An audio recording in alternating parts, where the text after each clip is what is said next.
Hej alle sammen, det er Arke her, og velkommen til den her video her. Så vi rykker videre over til min næste formation her, og som vi kan se her, er det en 4-4-2 med defensive mids. Det der er med 4-4-2, er det, vi kommer også til den anden 4-4-2, det er en lidt mere defensiv udgave af den, og en formation jeg faktisk har fået øjnene en lille smule op for her i FIFA 21. Jeg synes det er enormt vigtigt, at du har nogle midtbaner, som hjælper bagkæden lidt. Og det synes jeg 4-4-2'eren af den, som vi kigger på nu, i højere grad gør. Og det er også en formation, hvor du kan spille lidt mere tålmodigt, føler jeg. Men forskellen på den og 4-2-3-1 er, at du har nogle kanter, som du kan putte instructions på at komme dybt. Det kan du ikke på de offensive mids i 4-2-3-1. Plus at du har to angriber, og det er den største forskel. Nogle kampe, der har du bare brug for at have to angriber.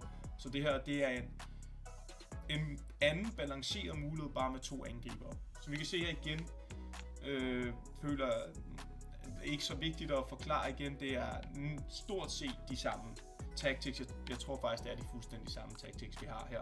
Hvilket er gennemgående for, hvordan jeg gerne vil spille. Det skal være balanceret. Vi kommer over til instructions, hvilket er en lille smule anderledes. Her er det sådan set det samme, på nær at typer af løbende, det er bare på blandet. Det spiller ikke den største rolle, for de skal bare blive tilbage, de backs. Så kommer vi til instruktionerne på de defensive mids, og her er der en lille ændring i forhold til 4-2-3-1.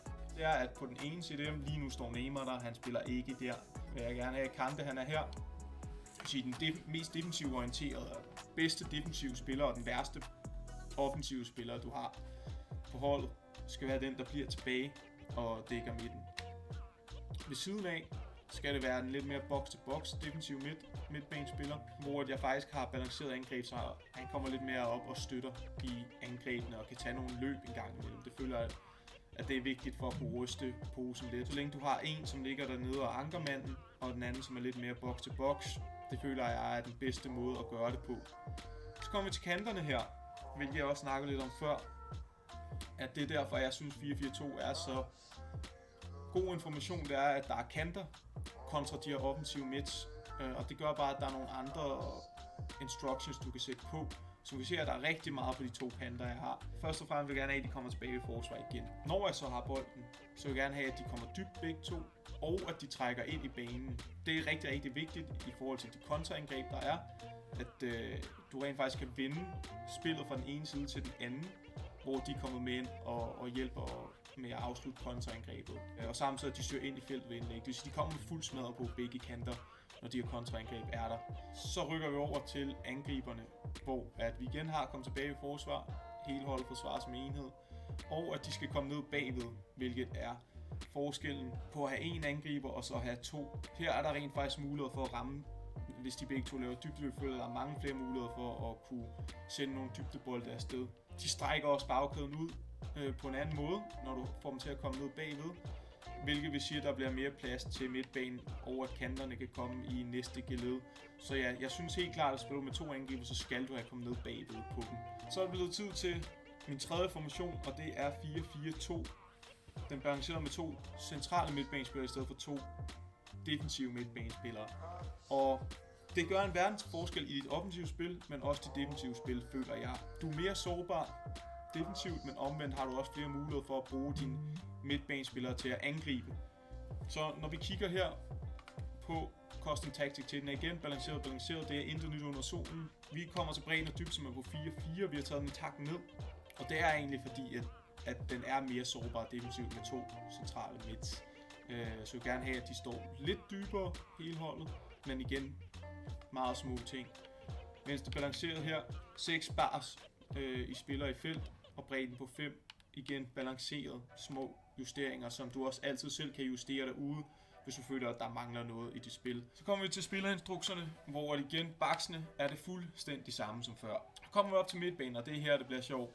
Igen, ligesom i 4-4-2 med de defensive mids, vil jeg gerne have Kante, vores ankermand, til at blive tilbage og til at dække midten.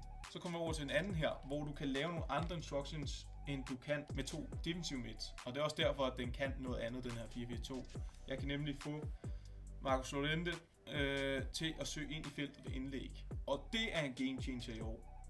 Det er nok noget af det vigtigste, at jeg har at sige om den her 4-4-2. Du kan se her, jeg har ham til at komme fremad og søge ind i feltet ved indlæg, plus fri rolle.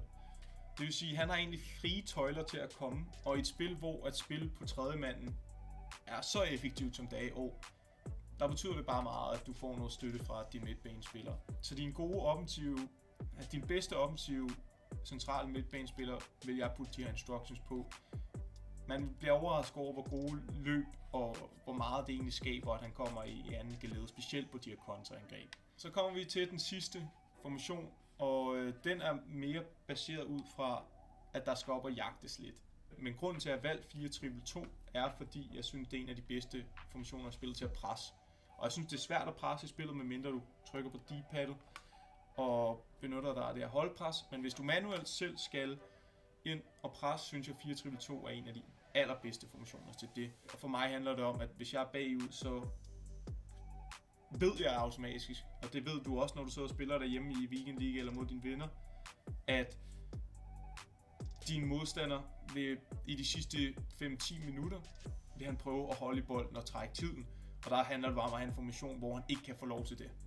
Så du har muligheden for at vinde bolden tilbage hurtigt og starte et nyt angreb. Når vi kommer her til taktikken på den, har vi 6-6 i bredde og dybde. Jeg vil stadig have den for højt op, men afhængig af hvor langt ind i kampen vi er, så kan jeg godt finde på at sætte konstant pres på og egentlig bare flytte den op på 8-8. Grunden til at tage bredden så højt op her er fordi, at typisk når du møder folk, så vil de ikke prøve at holde i bolden centralt, for det er et meget farligt sted at holde i bolden. Det vil sige, at de vil prøve at strække spillet ud. Derfor så skal du også have et ret bredt pres, så du kan komme ud og møde dem, og at de kan holde den ude på siden, så de rent faktisk på en eller anden måde bliver fristet lidt til at spille den ind centralt, fordi du har spillere, der står bredt. Og hvis du vinder den centralt, så har du kortere vej ind til målet.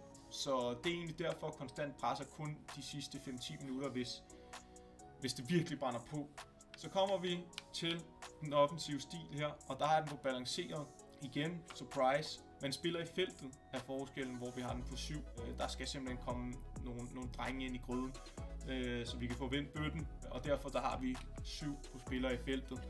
Og det føler jeg er rigeligt, for jeg bruger også D-paddet til at tage nogle offensive taktikker.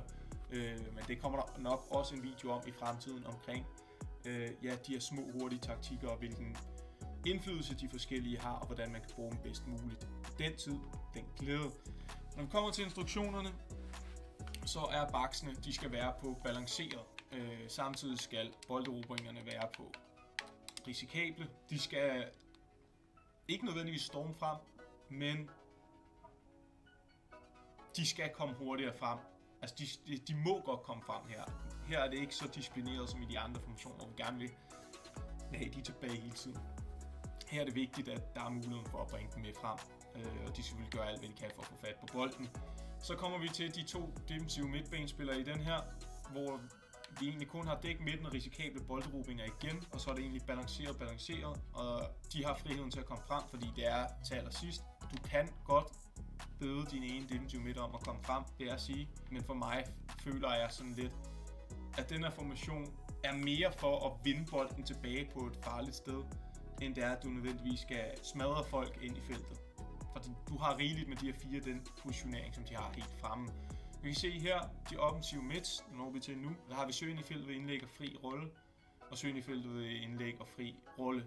De skal have lov til at løbe lidt på tværs. De skal bare komme ind i boksen og hjælpe til ved at lave nogle krydsløb eventuelt, osv. osv. De offensive mids skal bare ligge på helt standard. Vi skal ikke have dem tilbage her, fordi meningen er, at vi skal op og jage.